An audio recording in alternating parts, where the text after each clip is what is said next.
And to be the best of the best, you got to continue to up your standards. You've got to continue to shorten the window that it takes to get folks to your standards via empowerment and training, et cetera. And then you've got to be willing to make mistakes. Hey there. Thanks for joining me again on the podcast. As operators and leaders, one of the biggest challenges in our business is maintaining consistency as we grow that business. Now, many of our listeners have single locations, many have multiple locations, but ultimately, if you want to grow, maintaining consistency of service, of food and beverage quality, of training, of profitability takes tremendous skills and a system. So in this episode, this particular franchise is particularly successful at treating all stakeholders, their suppliers, their leaders, the owners, the franchisees. Everyone involved in this concept follows a mantra: be famous. So you're going to want to stay tuned to find out exactly how that works, but there's so many key learnings in this episode, so don't miss it. You're tuned in to the Restaurant Rockstars Podcast. Powerful ideas to rock your restaurant. Here's your host, Roger Bodwin.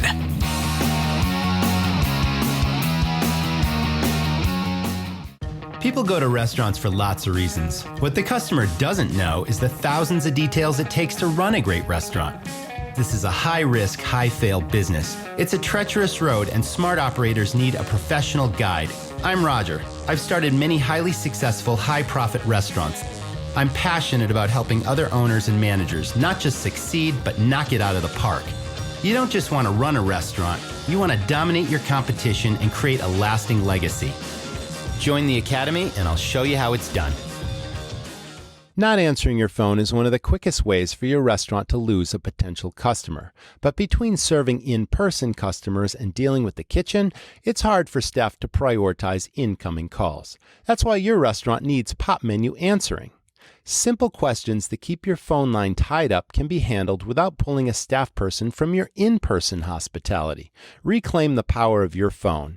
Pop Menu answering is powered by artificial intelligence to answer the simple questions most people call in with, like, do you have outdoor seating, or what are your hours?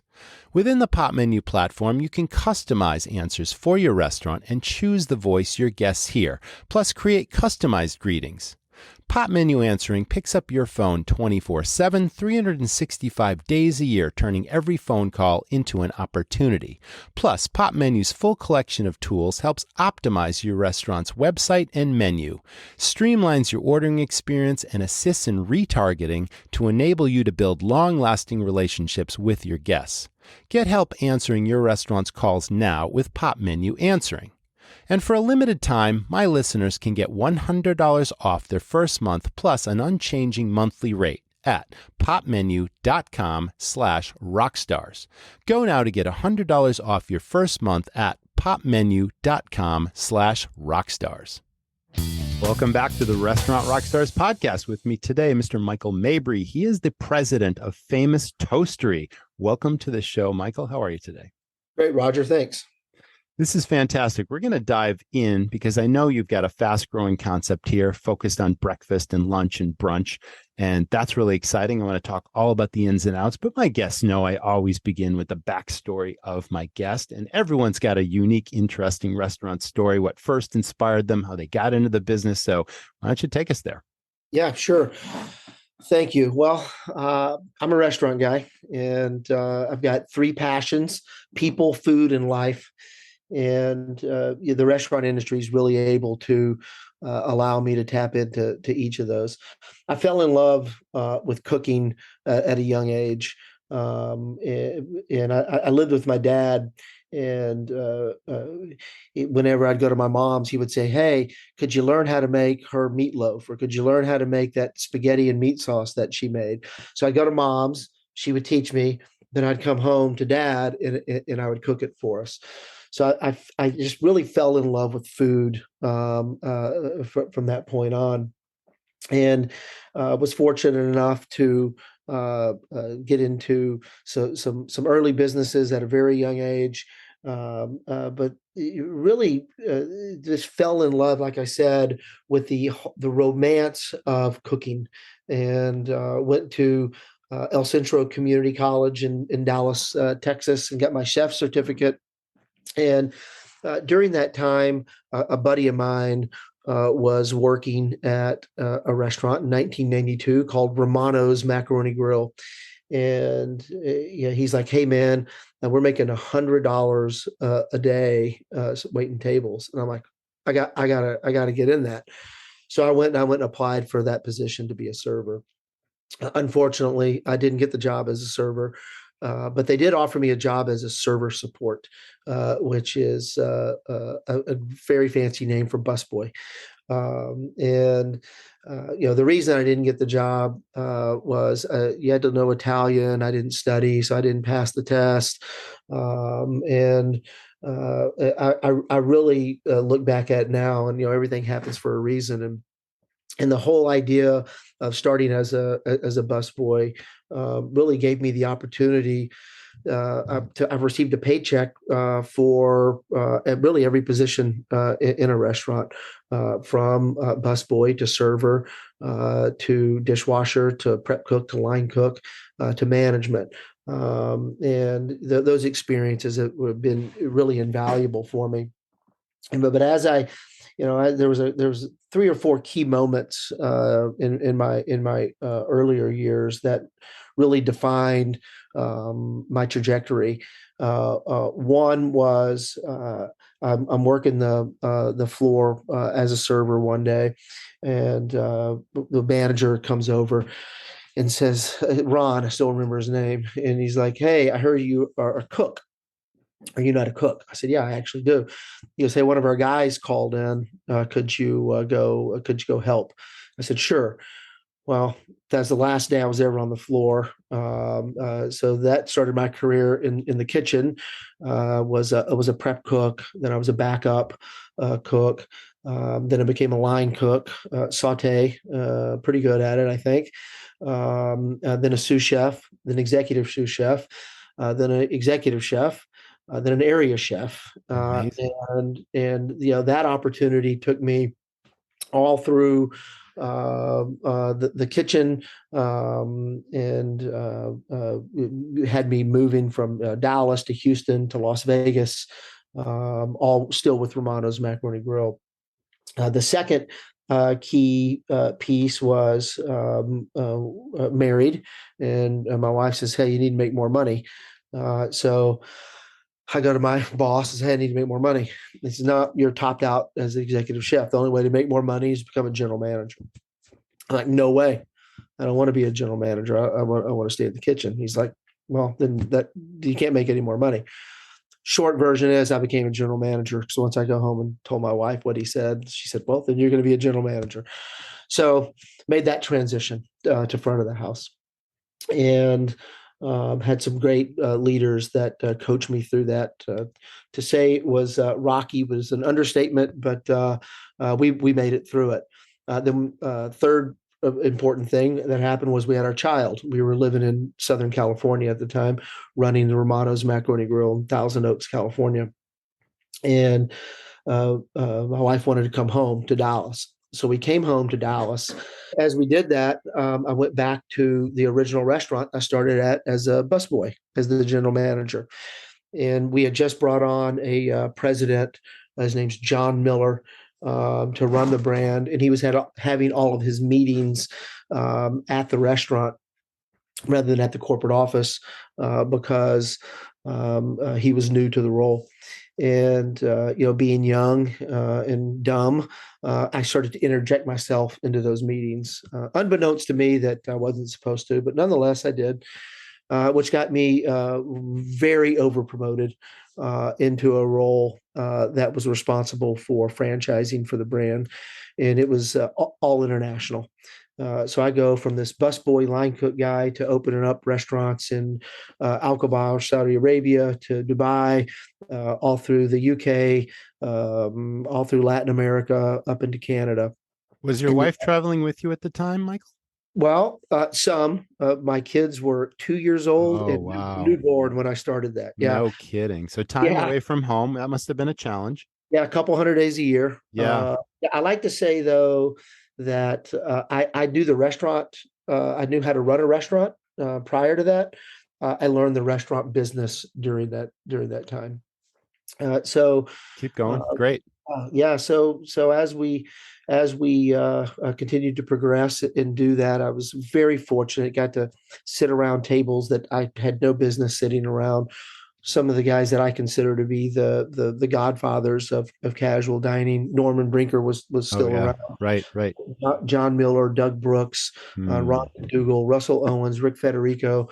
All these gentlemen were sitting around the table. There I was. Really didn't have much to say, but soaked it Oh yeah. all. I can only imagine. Yep. Yeah, what they had to say, and because of that, just gave me the opportunity to do many things in my career. So that was the first 10 to 12 years of my career. Then I spent the next 20 very fortunate.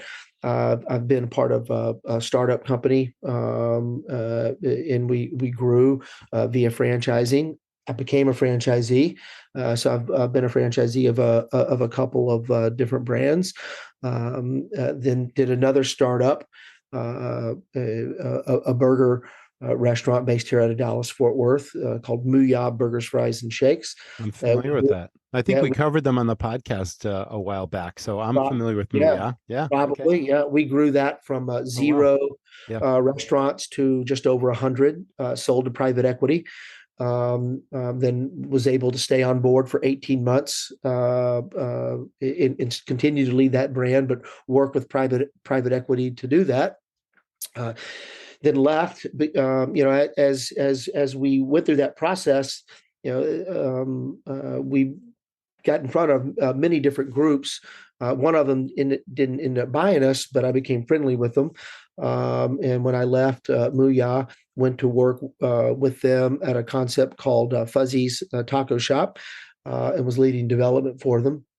Then COVID hit, and I did some consulting for 2 or 3 years, doing some different things. But Robert Maynard is the founder and CEO of Famous Toastery, and he and I met about 6 or 7 years ago at a CEO retreat, and we hit it off to talk to one another about, hey, how can we do something together? And about October, November of last year, the timing was right for both of us. So I joined the team in December as president of Famous Toastery. Fantastic. That's amazing. Awesome. All right. So let's talk about Famous Toastery. There is a history of the brand. You talked about Robert, you meeting him at the CEO conference, but when was Famous Toastery founded and how did it grow? And what would you say the secret to the success of that brand is? And then we're going to talk all about franchising, but let's start with the history. Yeah, it was founded in the early 2000s by Robert Maynard, as I mentioned, and Brian Burchell. Mhm. Brian really is the godfather of Famous Toastery. He's the guy that it was his brainchild, and he and Robert were childhood friends. They grew up on a street in New York called Holiday Park, and the name of our holding company is Holiday Park Partners. Brian moved from New York to Charlotte and opened up the first Famous Toastery. Okay. The original name was Toast, and he ran that one restaurant, then went to two, then went to three. Then in about 2013, he and Robert decided, hey, let's start to franchise this concept. So 2013, they go out on the road and they start to franchise, and got up to roughly 30 plus restaurants open via franchising. Over the next few years, had some attrition in some of those units. So today we're sitting at 26 up and operating units. But the brand was born from a desire to give people a breakfast, brunch, and lunch offer that they haven't had before. We have one lens that we put everything through, and it's called Be Famous. So the whole I idea, like that. the whole idea about being famous is not Famous Toastery being famous. We want our team members to be famous. We want our guests to be famous. We want our franchisees to be famous. We want our vendors to be famous. And the way we go about that, or the way they go about that, is a day by day, shift by shift, making sure we're executing at the level that needs to be executed on. One of those executions is the food lens that we look at everything through is called Famously Fresh. So for years, the brand took it for granted that we used 100% real maple syrup, fresh squeezed orange juice. And when I say fresh squeeze, we don't squeeze the orange until the guest orders the orange. Then it's squeezed to order for that guest. We make all of our batters in-house. We make hollandaise sauce for our Benedicts every hour. We make our own corned beef in-house. So there are a lot of things that we have been doing for 15 or so years that we just really haven't took credit for. So this Famously Fresh lens that we're now running everything through is making sure that not only our guests know, but we want our team members to know too, feel proud about what they do. Absolutely right. So that's the basis of why the Famous Toastery was built, was to give truly fresh food in an environment possibly that hadn't been there in the past. Then for the service model, our service model is a team service model. We call it every server is your server. Mm-hmm. And the idea behind that is that if you're ever sitting at a table, anyone that walks by can help you. Anyone that walks by can either refill your coffee or take your order, or take care of an issue that you may have, or bring you another glass of orange juice. So it's a heightened level of service at the table through our Be Famous lens. And then it's a Famously Fresh heightened level of food quality coming out of the kitchen. Definitely value proposition there and a brand differentiator. I really like that. Let's talk about walking through the door of a typical Famous Toastery. Is it a standardized sort of vibe and ambiance, or do franchisees have any leeway in how they design their stores other than the basic layout? Tell us about what it feels like when you walk through the door. What's the atmosphere like in a typical good question. location? Yeah, good question.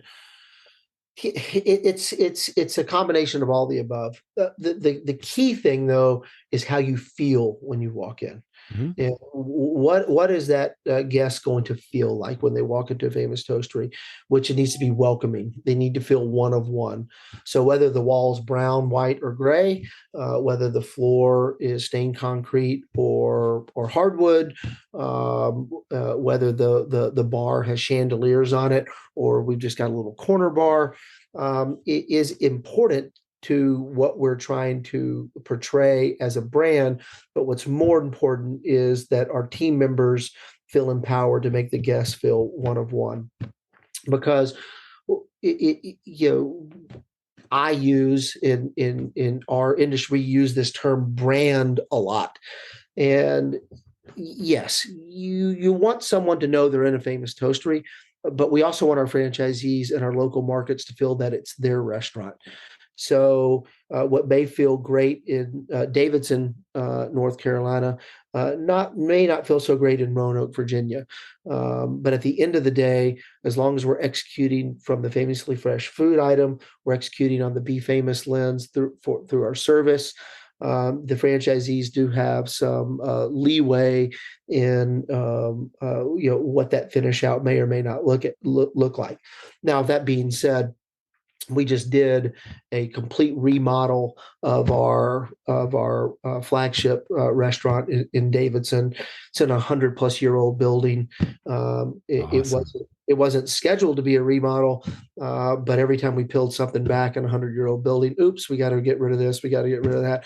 So ended up new walls, new flooring. We actually peeled back 2 or 3 layers off of a wall. There was a old brick from 1905 that was on it.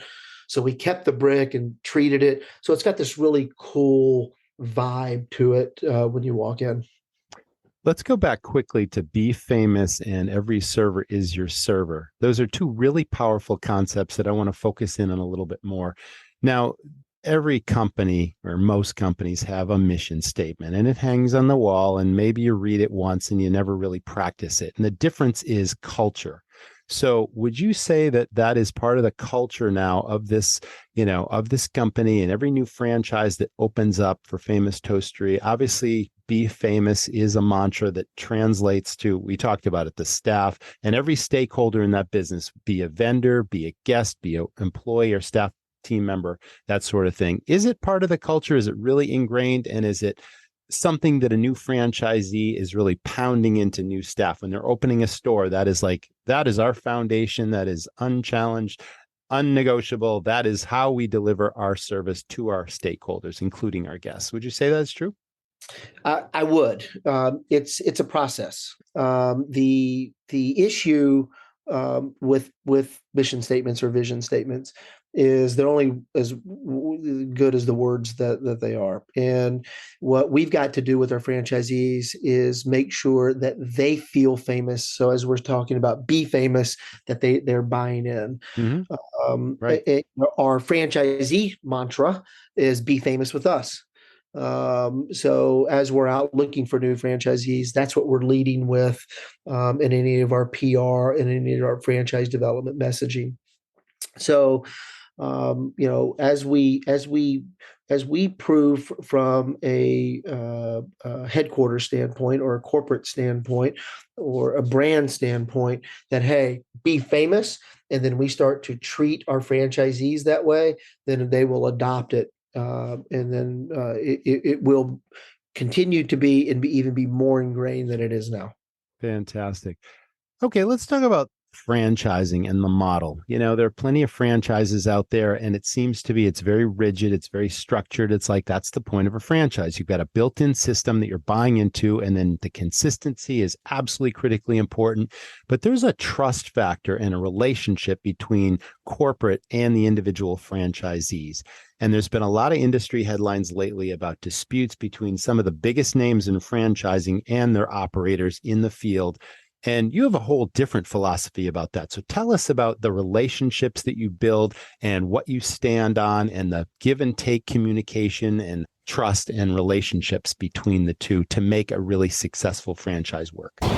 Restaurant owners and managers, I call this the business of 1,000 details, and you've got more important things to worry about than calculating and paying your monthly sales tax on time. Well, that's where Davo comes in. Davo puts sales tax on autopilot for restaurants.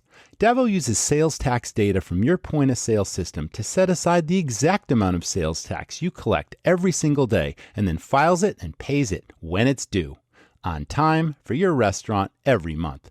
Davo takes just 5 minutes to set up, and once it's up and running, you never have to worry about paying sales tax again. Davo costs $49.99 per POS connection per month, and your restaurant can try Davo for the first 30 days free. Davo was created by a successful restaurant chef and owner who knows what's important for your operation. Time is money, and you've got more important things to focus on, like pleasing your guests. You can't put a price on peace of mind. Why not try Davo for the first 30 days at DavoSalesTax.com?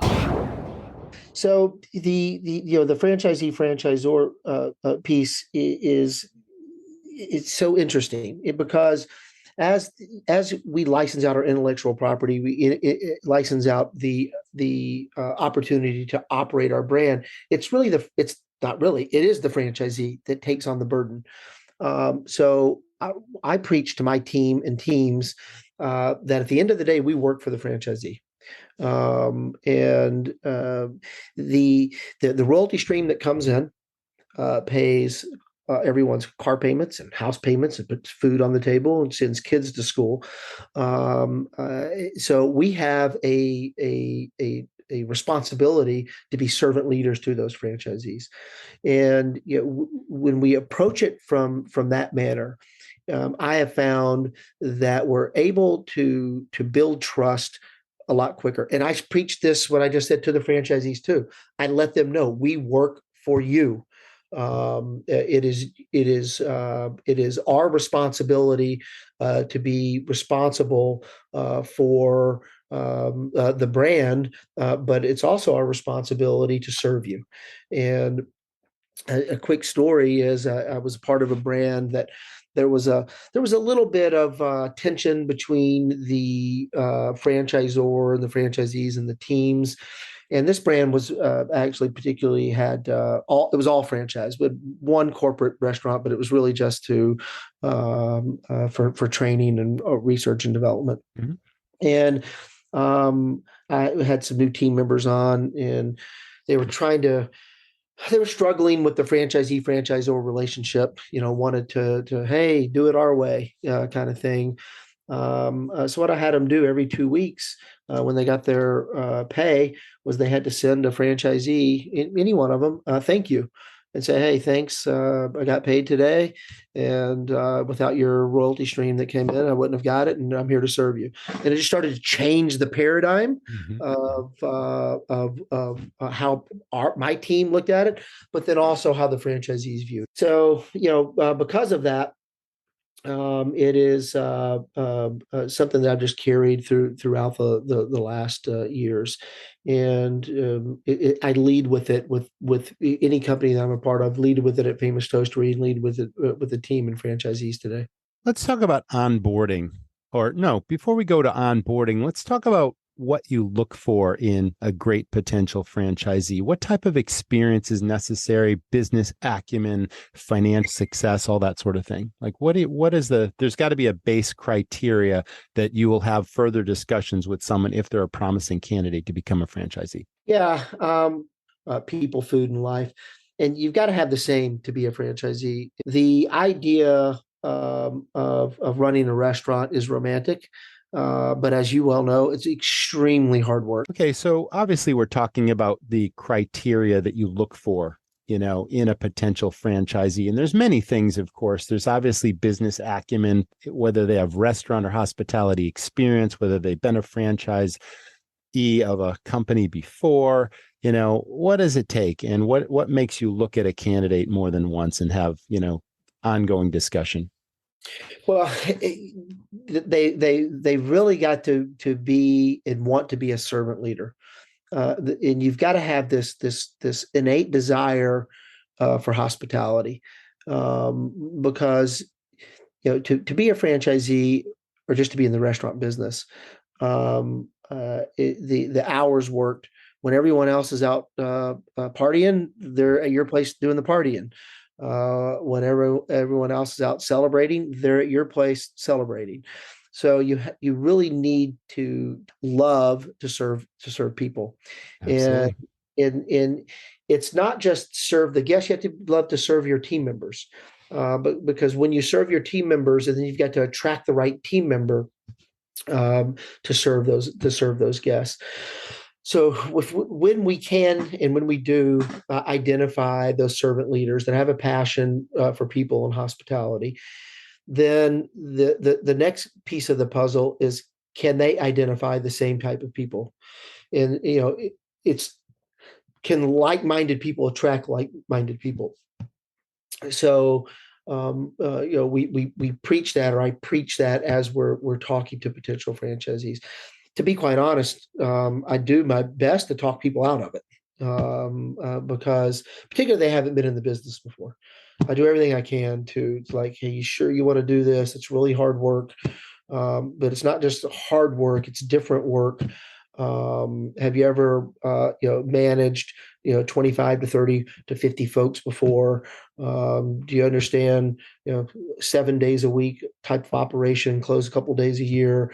You try to get people to think absolutely through it, and the ones that keep fighting, yes, you usually end up being the right choice. Yeah, there's a burning passion inside. They understand hospitality. They love people. They love relationship building.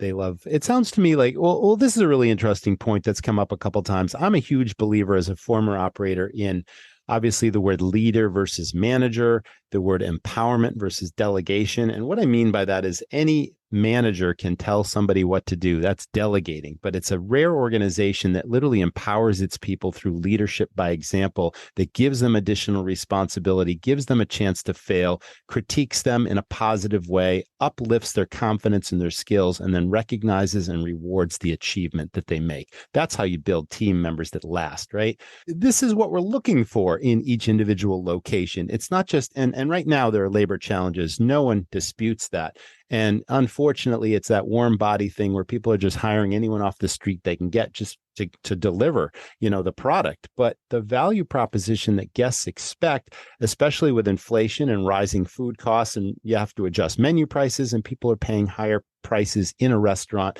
and they're getting less than standard, less than what they would expect in terms of service. And that is the biggest challenge that most operators are facing today. But it really starts foundationally with the staff you hire. And you're really looking to build careers and people that have that passion. And wouldn't you say that's a huge challenge right now? But that's where culture begins, Yeah, I've got a couple of comments on that. The first is 100% in agreement on empowering. And you said a key word, mistake. I challenge my team and teams. If they're not making a mistake a week, they're not making enough decisions. So you've got to get out there. You got to make decisions. Like that. And we'll talk about the mistake that was made and coach you through it. So that's number one. Mm-hmm. And the second thing you said was warm bodies off the street to deliver the product. I think we have to define, quote, the product. Because if the product's the plate of flapjacks, okay, yeah, that's a product. Or is the product the service, the mentality, the culture? So it's a fine line that we walk. And to be the best of the best, you got to, I believe, you got to continue to up your standards. You've got to continue to shorten the window that it takes to get folks to your standards via empowerment and training, et cetera. And then you've got to be willing to make mistakes. Well, we've touched on this before, but the right kind of people with the right kind of training are really being brand ambassadors for Famous Toastery, and they're building relationship with guests where guests are coming back as much for the food and the ambiance as for the person that they've built a relationship with. And that's like powerful marketing, right? To get someone that feels an affinity with not just the restaurant, but the people that serve them. And that's a goal for any operation to achieve. And that's what we're all striving for right now. But you're right. It's not just the product of the food you serve. It's really the whole experience. And to get positive reviews, to get repeat business, to get people to recommend the restaurant saying, I had a great experience at Famous Toastery, it really is foundational with the person serving each individual guest. So yeah, we're totally on board with that. Let's talk about growth plans. Now, I understand you're looking to achieve, say, 50 locations by 2024. How will that be achieved, and how many units will you need to, say, take on? And is it also regional based, or will you expand literally anywhere?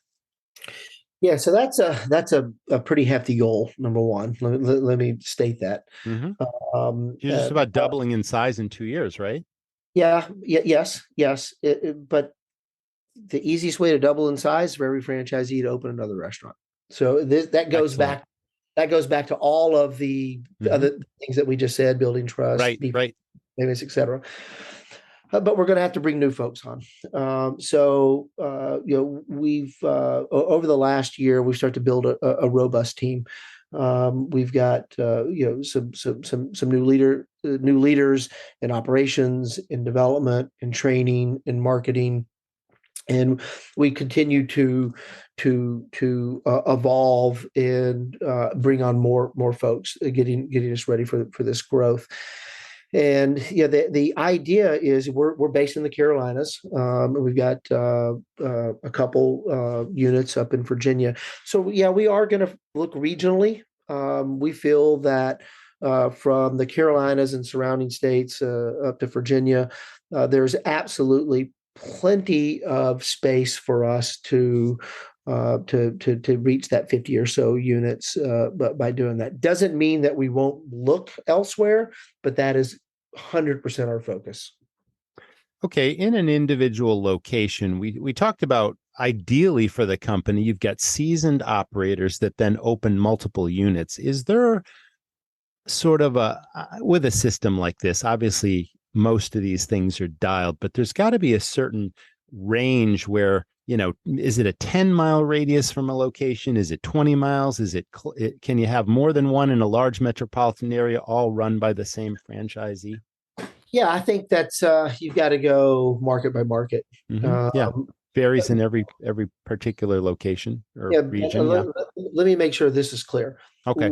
One of the things we don't want to do and are not going to do and haven't done is cannibalize a franchise location with another franchise location. Right, exactly. So, Exclusive territory is part of a contract, I'm sure, within a certain reason, right? yeah, yes, but even on top of that, let's just make the assumption that there's an exclusive territory or there's not, and there's an opportunity to open a location because sometimes in the restaurant business you have to play chess.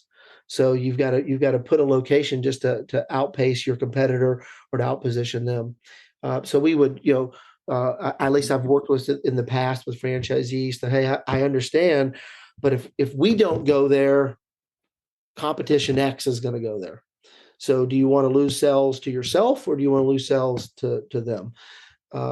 So we've got, but that comes with all the trust that we just talked about. But the idea is to have solid multi-unit franchisees. That doesn't mean that the franchisee that owns one, that they're just as valuable. I would argue maybe a little more valuable because they're the ones going in working hard every day, and they figure out efficiencies and operating standards that maybe we haven't figured out because they're opening and closing their restaurants every day. So when we open up the opportunity for that type of communication, just strengthens our brand. That's great. Let's talk about current pain points that your operators are dealing with. And as a reference, certain day part or restaurant segments have been challenged by, say, fryer oil increases and French fries and beef, and Mexican restaurants are struggling with avocado costs and all this kind of stuff that just raises, obviously, their food costs. Have you had to pare down your menus? Are there certain things that have been limited due to supply chain issues? Like, what are the biggest pain points that your franchise operators are dealing with now? Yeah, commodities for sure. And we've done a couple of things to get out in front of it. The first is we just did a complete renegotiation of our broadline supplier. So we went out to bid and stayed with our incumbent, which is Cisco, and they came back to the table with some really strong economics for our franchisees, which saved substantial amount of money for franchisees just from a raw cost standpoint. So that's one thing that we've done. The second is one of the first initiatives that we took on at the beginning of this year was brought on a purchasing consultant that I've used for the last 25 years. His name is Lee Plotkin. He's done just a great job in looking at our current contracts, and it has enabled us to play bigger than we actually are. So we're looking at taking positions on certain items, and then really getting some buying power from what he's doing.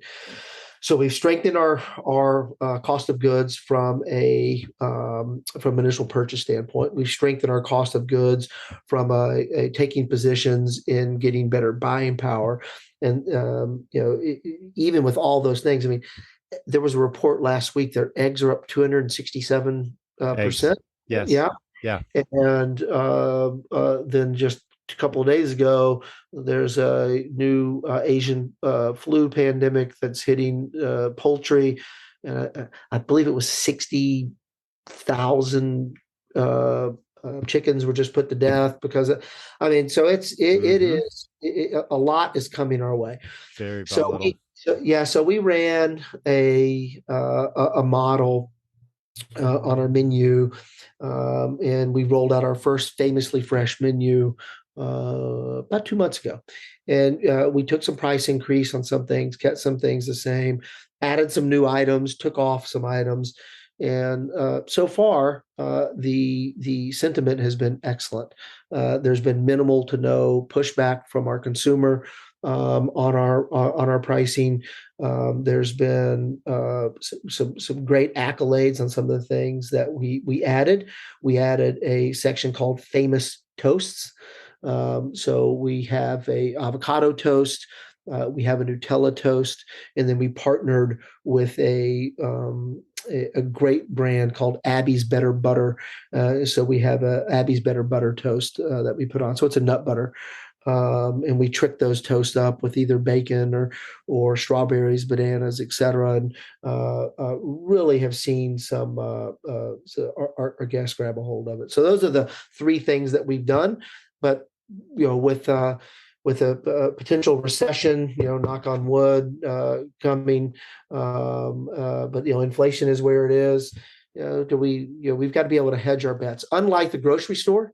So if you and I go to the grocery store today, we pay $4 for a gallon of milk. We go tomorrow, it could be $4.80, and it just is what it is. But in the restaurant business, you can't do that. You can't raise your price every day with commodities, but you can't outprice yourself either. So we feel we've done a really good job on understanding where our menu is and what our consumers are demanding and pricing accordingly. Get everything you need for your operation with Smithfield Culinary. Their extensive portfolio lets you serve up a wide variety of proteins to keep your patrons happy. Choose from Smokin' Fast, which lets you add barbecue to your menu without adding a pitmaster to your payroll. Or browse their margarita offerings, encompassing everything you need for pizza toppings, plus a variety of specialty Italian meats like capicola, prosciutto, and salami. Finally, serve what you love with Smithfield, which includes everything from bacon to hot dogs to deli meats and so much more. For the products and solutions to keep your operation running strong, visit smithfieldculinary.com. Yeah, you're absolutely right. I mean, there comes a ceiling to, you can't raise your prices any higher for the guests still to feel value for what they're ordering. Okay, so that's super important. But obviously maintaining margins with rising costs is harder and harder. And a chain or a franchise like Famous Toastery has economies of scale. You just mentioned working with Cisco, you negotiated really good pricing and all that sort of thing. But still, there are things beyond our control, whether we have 100 restaurants or 10 restaurants.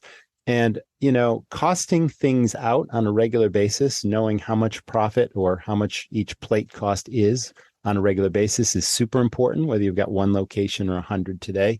And you're a chef, so you understand all this in addition to a business partner or a business person. Would you say that your menus are optimizing profit right now, and that's something that's routinely looked at every so many months?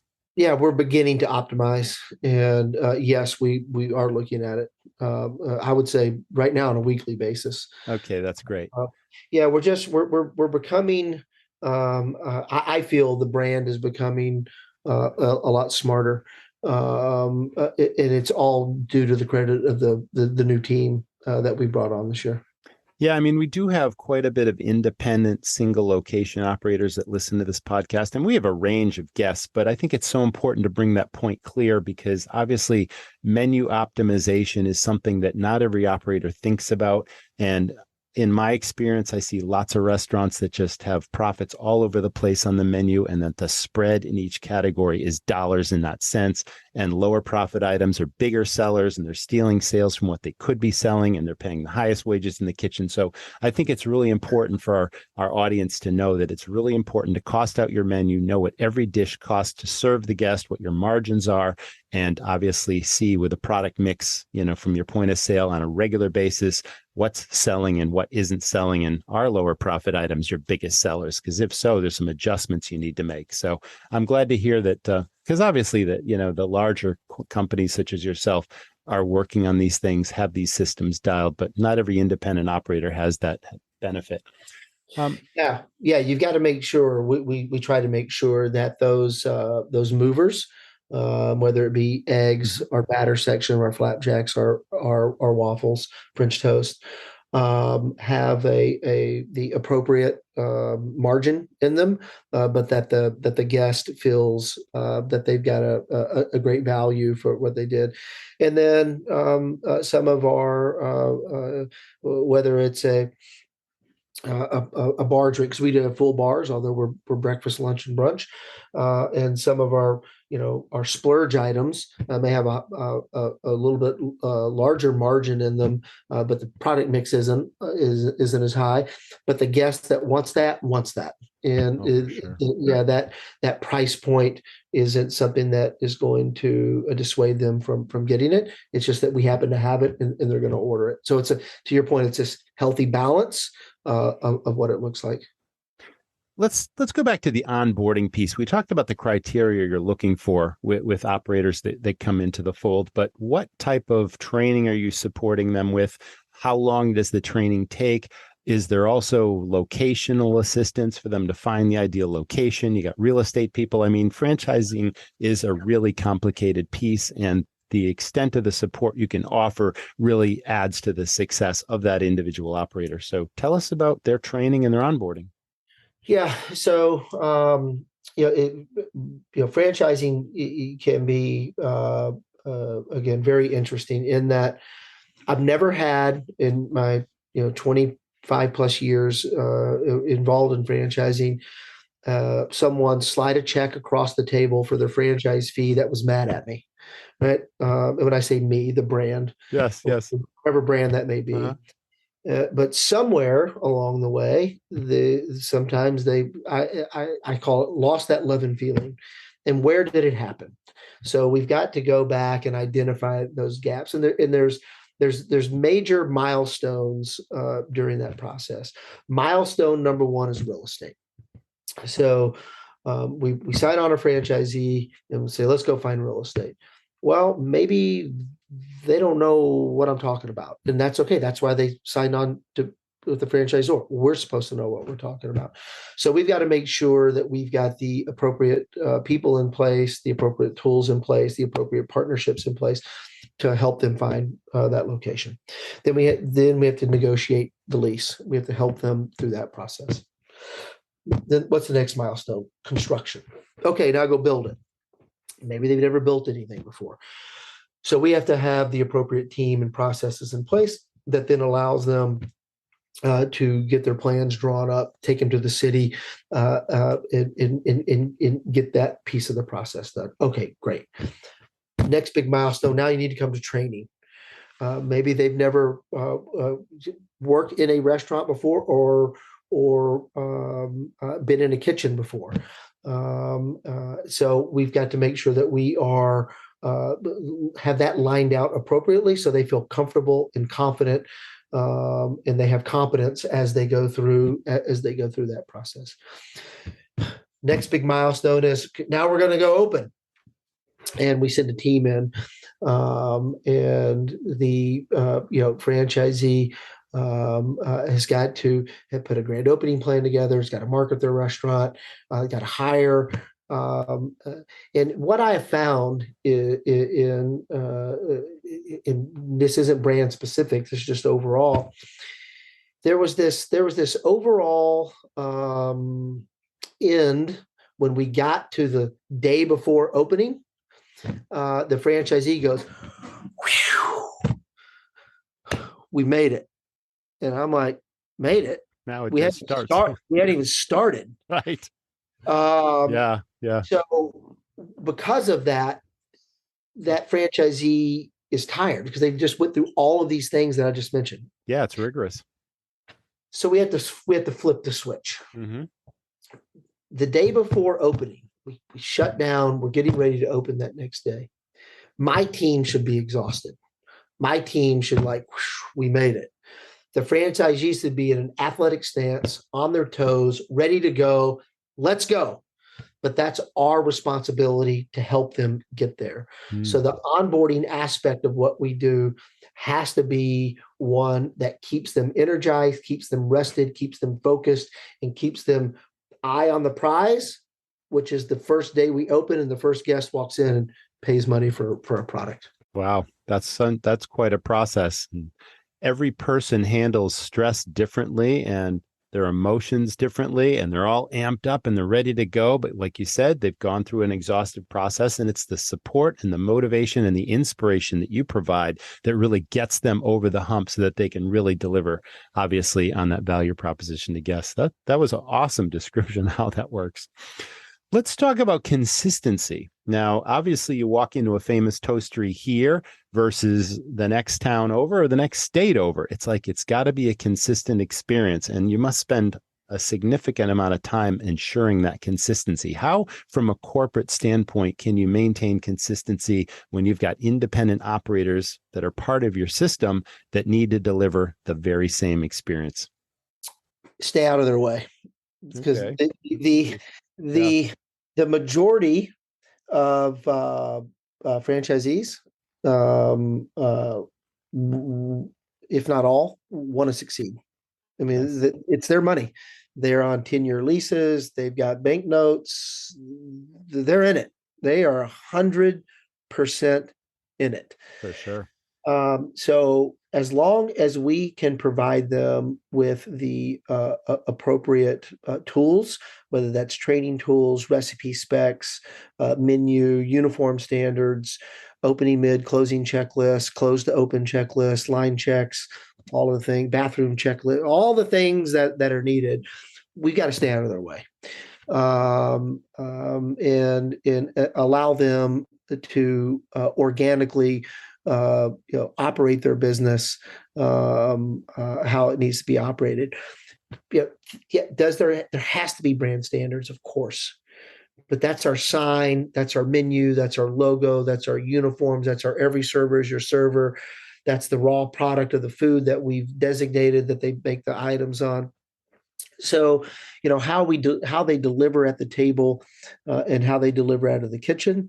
At least at Famous Toastery, what I have found is those franchisees that have completely bought in. I went into our franchisee up in Virginia, and I'm talking to her name. Her name's Angela Goodman.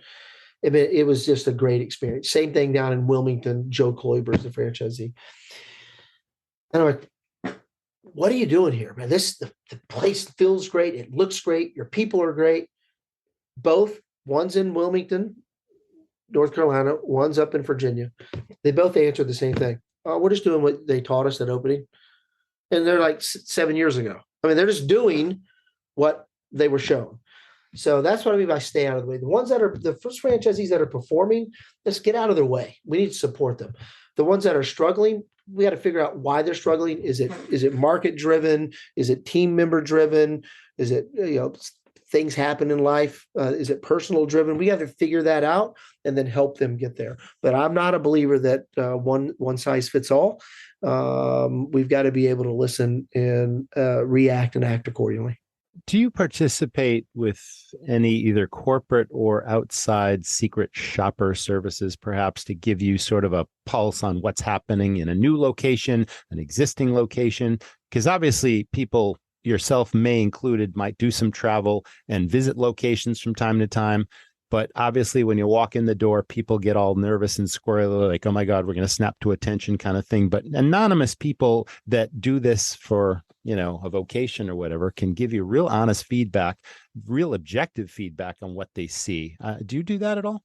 We do. We have a secret shopper program. It's not as robust. It's not as robust as I would like. Mm-hmm. But the ops team is actually currently working on making it more robust.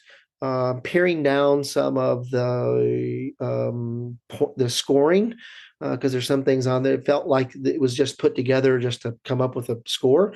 I'd rather just grade 3 things, and if they're all 3 great things, then good.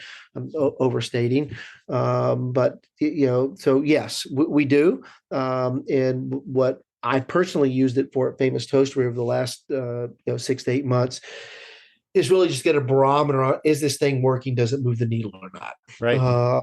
And it works. I don't think it's moving the needle. So we're looking at reformatting that, how it goes.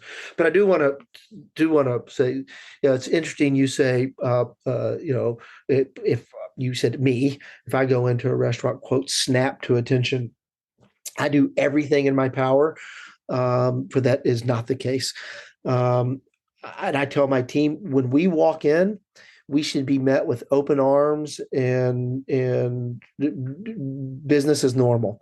Because I am less important. When I walk in any restaurant, I'm the least important person in that restaurant. I would argue the most important person in the restaurant is either the newest team member, or the last guest that just walked in the door. So so we've got to, we got to break that down with the team that we're not there to be the center of attention. We're there to help make other people be the center of attention. Okay. Every franchise company is different in flexibility that they allow their operators. Very rigid, somewhat loose, somewhere in the middle.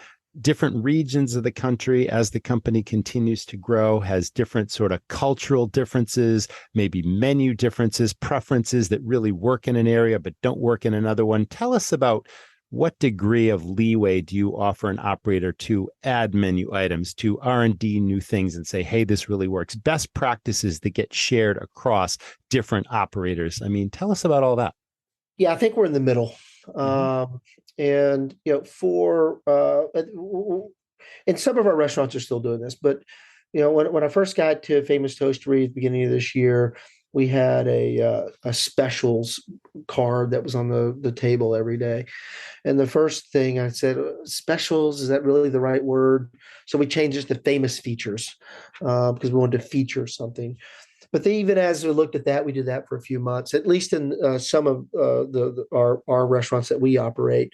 I took them off the table. And why? Because I said, let's just execute our current menu items perfect. Once we get our current menu items perfect, then we can go add a feature and we can feature something, in which we are about to feature a product this fall.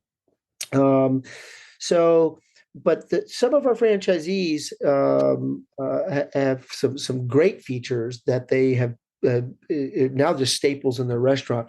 So we're starting to pull some of those out and take a look at them and see how they will act or react within the whole environment. But the key is, as you grow, as you well know, is can we get that particular item to all of our restaurants? Mm-hmm. It doesn't do us any good if it's just some specialty item that I can't get to 26 restaurants. So we got to play within those boundaries. Now, what part of a menu that is standardized changes from time to time seasonally, or new menu items get rolled out, or limited time offers? I mean, do you participate in those types of programs, or is it pretty much a standard lunch, brunch, obviously breakfast menu that pretty much stays constant? How would you explain? No, we absolutely participate with some LTOs.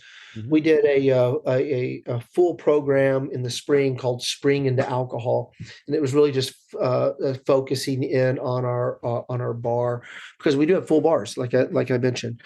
So mimosa flights, Bloody Marys, and really focusing in on those components. And then from a food menu standpoint, really, I've got this desire for I call it the batter section. That's our flapjacks, our waffles, and our French toast. And we already have some great stuffed French toast. We stuff with cream cheese or Nutella or bananas, flipping great. But how do we expand on that? And what are some of those things that we can do?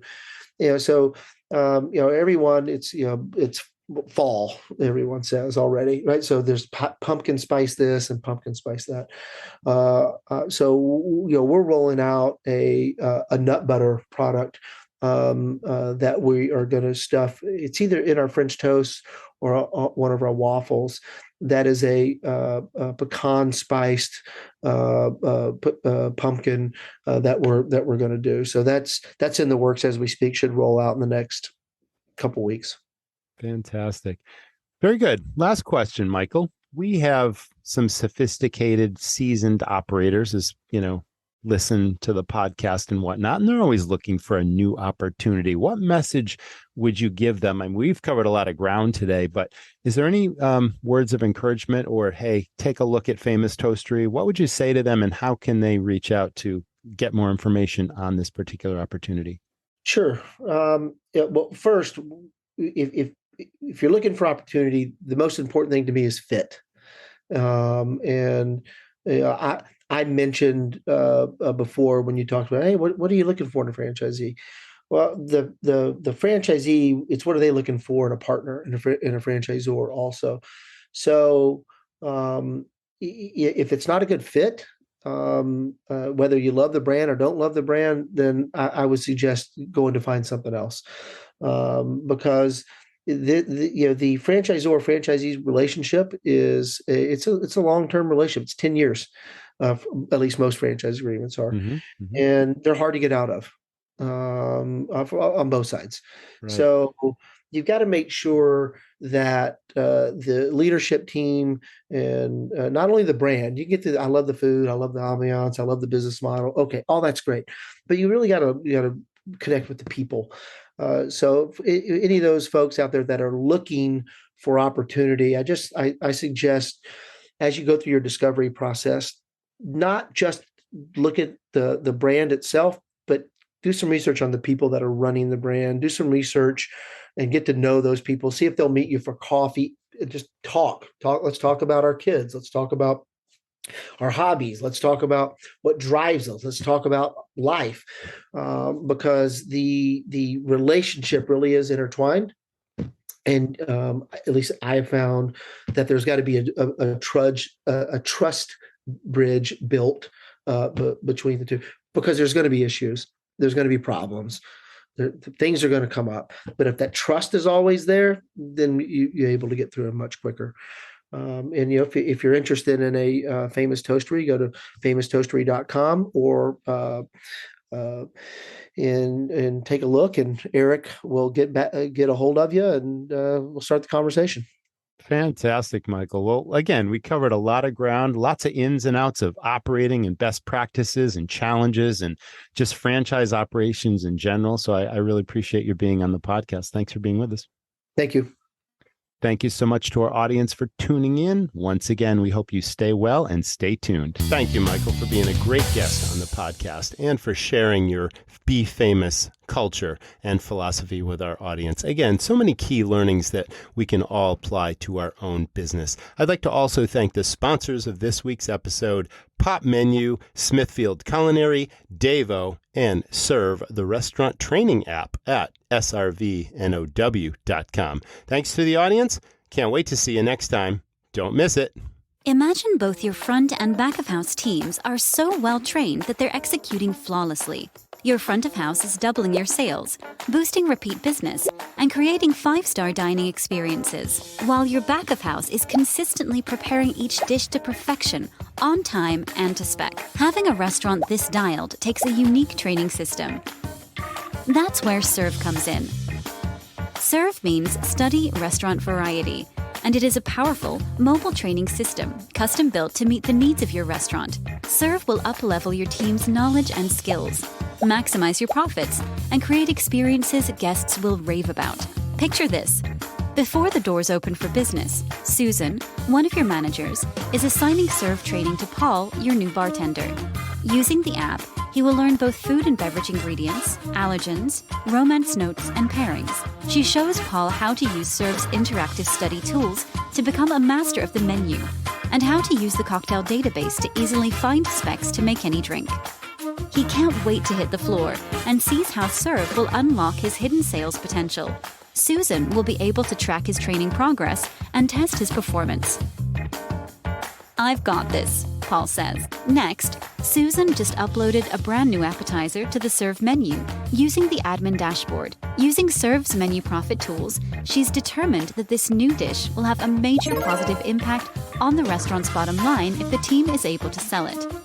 So she makes it a priority sale item and gets your front of house team on board to suggest it throughout the night. Meanwhile, in the kitchen, Steve, your line cook, pulls out his phone and uses Serve to see prep notes on the new appetizer offering. Wow, he says, here are all the ingredients, the cooking steps, and a photo of the plate presentation. This makes it so easy to learn this dish. Sally, your server, returns to her table with drinks and says, "May I now suggest you start with our new signature appetizer? It's the perfect complement to the chef's fantastic lobster special tonight that pairs wonderfully with a bottle of Whitehaven Sauvignon Blanc. That sounds wonderful, the guest says. We can't wait to try it. Sally learned these suggestive sales by studying pairings on Serve. Serve also allows you to up-level your management team with a comprehensive restaurant academy that includes efficiencies, inventory management, cost controls, and maximizing profit, menu engineering, proven marketing solutions, and more. Serve includes everything needed to develop your managers into rising stars in your operation. As the leader of your organization, you take pride in continuing to up-level your operation and your team. You know that by investing in your people, jobs become careers, and everyone in your team feels empowered to perform at their best. As you can see, the possibilities with Serve are endless. Serve is the key to unlocking your restaurant's hidden potential and will prove that the more your team is able to learn, the more your restaurant will earn. It's Serve, and it's a game changer. Ready to serve? Get started at srvnow.com. Thanks for listening to the Restaurant Rockstars Podcast. For lots of great resources, head over to restaurantrockstars.com. See you next time.